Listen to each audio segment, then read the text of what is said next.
The many surprises of Stardew Valley were a big part of why I enjoyed it. The game slowly expands in ways that I didn't expect, probably because I knew nothing about it before I played.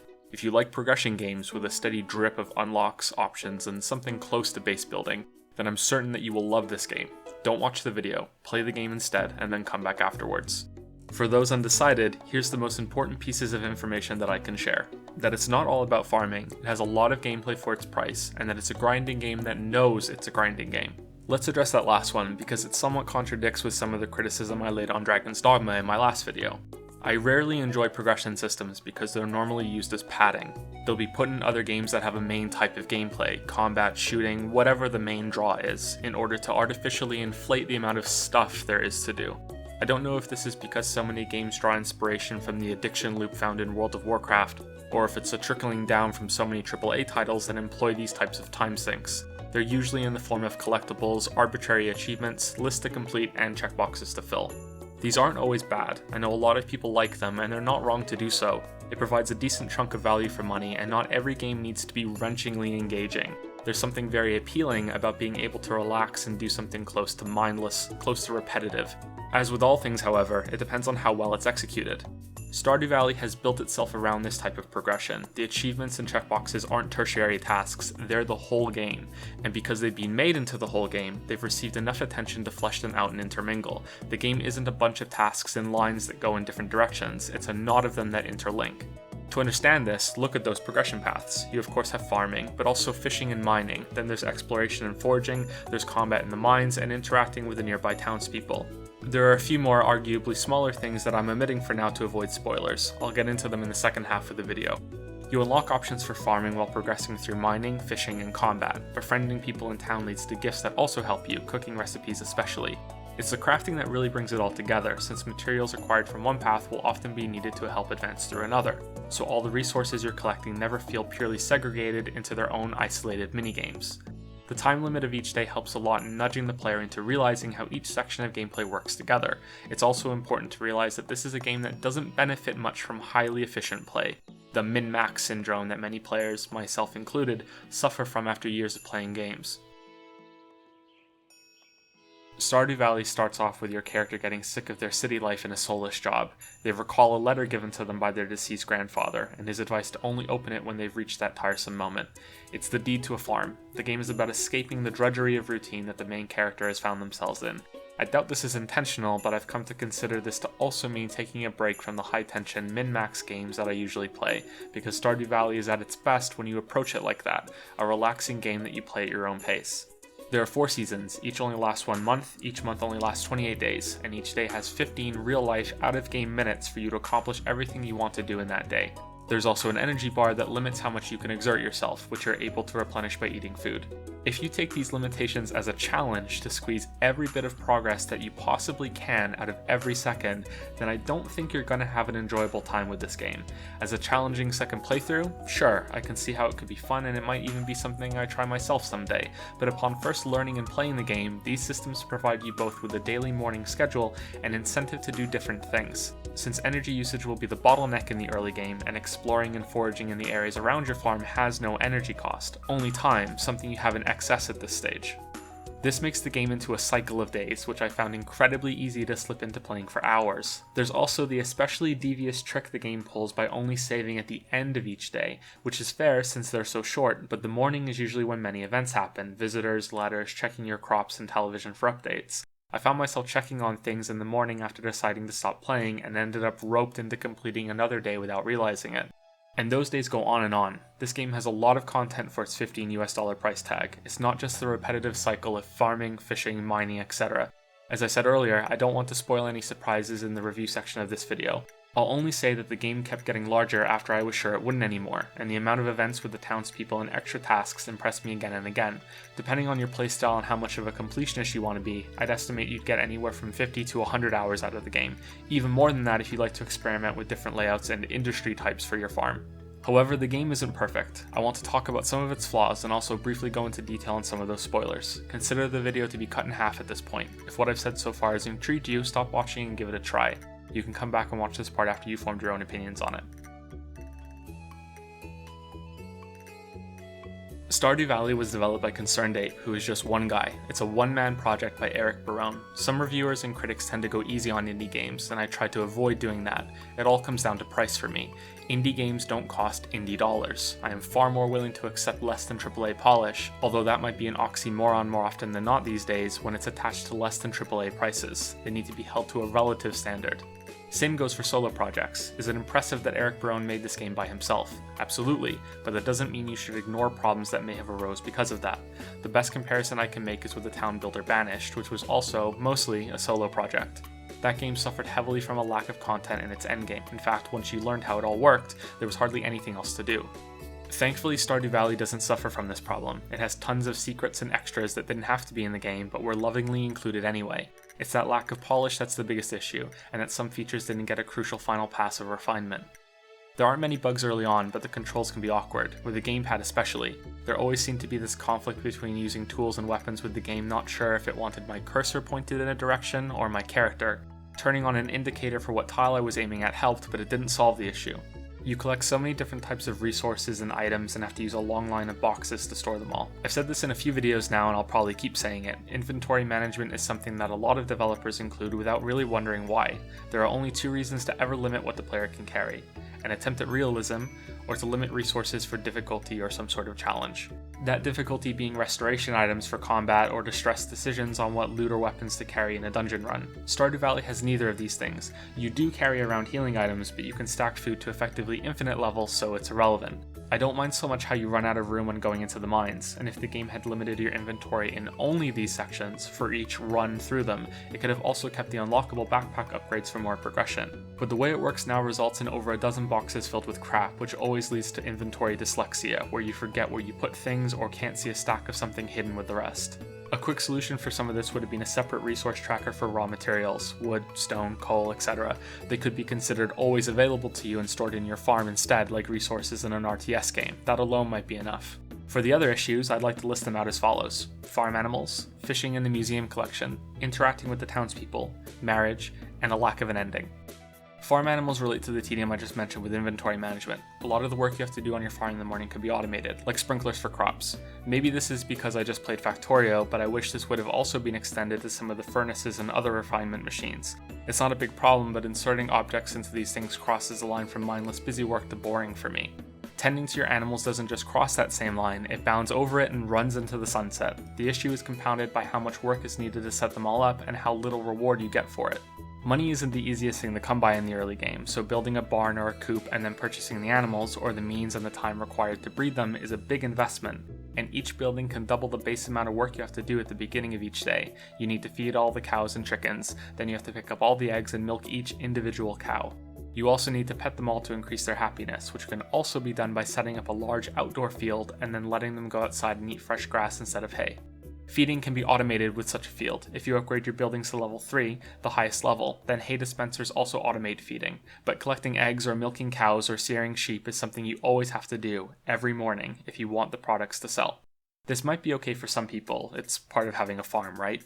The thing that kills it for me is that these products don't sell for much. It's so much trouble for very little profit. Fields are difficult to maintain since the animals tend to munch it all away in lines instead of in random patches, so every day there's always less grass to spread and grow for the next day.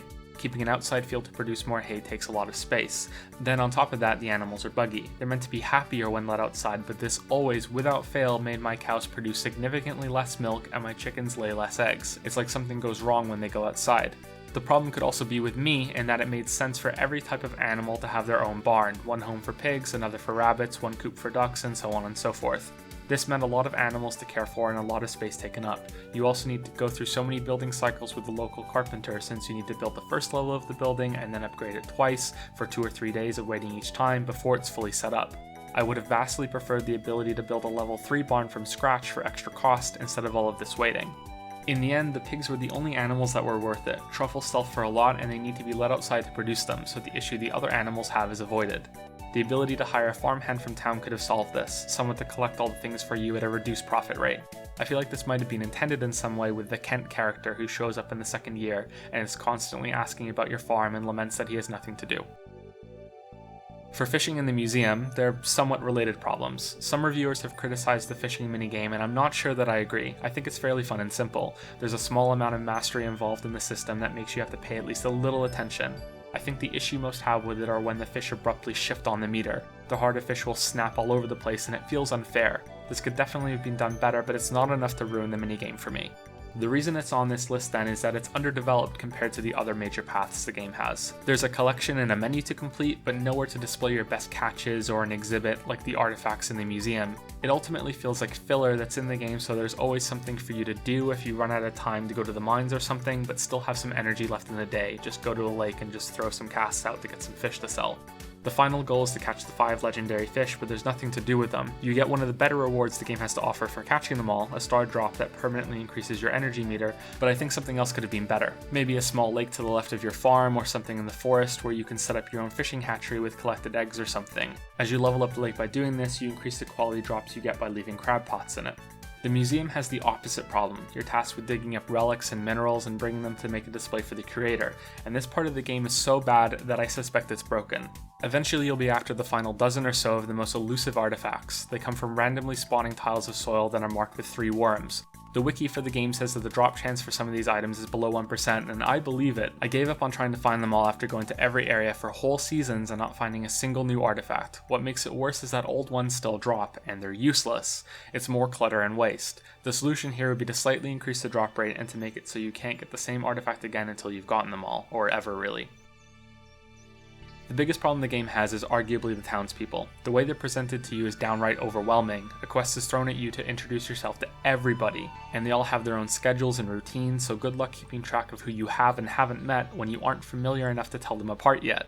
Then there's the bewildering quirk that talking to shop owners to buy and sell things doesn't count, so you have to waddle behind the counter to talk specifically to them whenever you want to interact. Which I liked at the end, since it meant I didn't have to go through a menu to decide whether I want to shop or talk, but at the beginning it's odd. Having a conversation on your first meeting no matter what would have worked. There's also the problem of shopkeepers leaving the purchase point for no reason and not going back even though the store is open, which is unbelievably frustrating when you have something important to buy and Pierre is having a staring contest with a shelf, or Marnie is eating everything in her kitchen. Befriending everyone is the most time-consuming thing in the game, and it's also one of the worst. You have to find out what people like and give them presents. The only way I could figure this out was through trial and error, and you can only give 2 gifts a week, so it's not something you can spam your way through.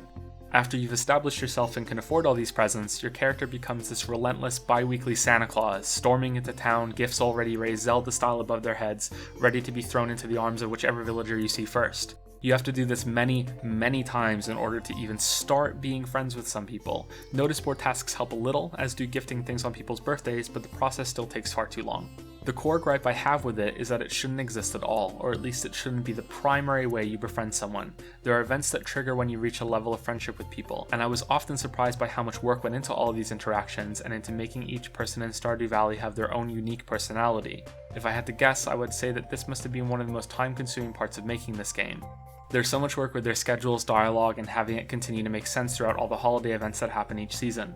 These conversations and situations where you often have to make a decision and try to help someone are gated behind these heart levels, gated behind giving these presents. When doesn't it make more sense that these types of conversations would happen first, and you naturally align and make friends and enemies with their outcomes? Gifts could have been a complementary part done afterwards or to smooth over conflicts. It's a real shame because it takes so much time and effort to get to these when they add so much to the characters once you finally do see them.